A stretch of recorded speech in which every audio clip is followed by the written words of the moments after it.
નમસ્કાર દર્શક મિત્રો, હોટલાઇન ન્યૂઝમાં આપનું સ્વાગત છે।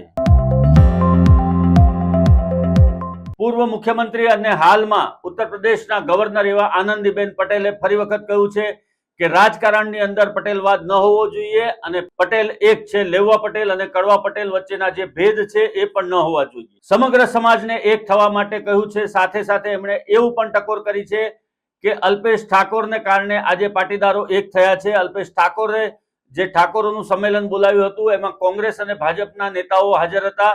ત્યારબાદ હવે પટેલ સમાજના લોકો પણ એક જ મંચ ઉપર આવે અને લેવા કડવાનો ભેદ ભૂલી અને આગળ વધે।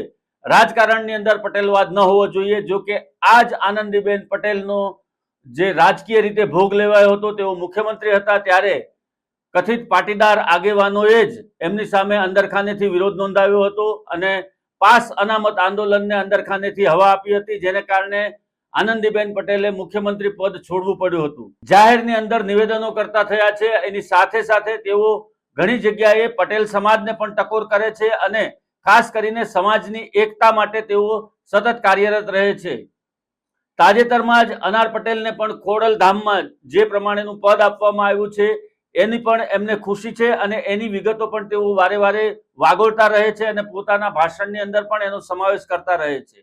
આનંદીબેન પટેલ જે પ્રમાણે નિવેદન આપી રહ્યા છે કે પટેલવાદ ન હોવો જોઈએ। ગુજરાતની અંદર એવું કહેવાય છે કે એક પટેલ મંત્રી હોય તો એ બીજા કોઈ પટેલનું ખાલી નામ અથવા તો અટક જાણીને એનું કામ કરી આપે છે। આને પટેલવાદ કહેવામાં આવે છે। બીજી એક માનસિકતા એવી પણ છે પટેલવાદની અંદર કે પટાવાળાથી માંડીને કલેક્ટર સુધી બધા જ પટેલ હોવા જોઈએ, આવી પણ એક માનસિકતા ઘર કરી ગઈ છે। આ તમામ સંજોગોની અંદર આનંદીબેન પટેલે કહ્યું છે કે કોઈ પણ જાહેર ક્ષેત્રની અંદર અથવા જાહેર જીવનની અંદર કે રાજકારણની અંદર પટેલવાદ ન હોવો જોઈએ અને લેવા અને કડવા પટેલ બંને એક જ છે।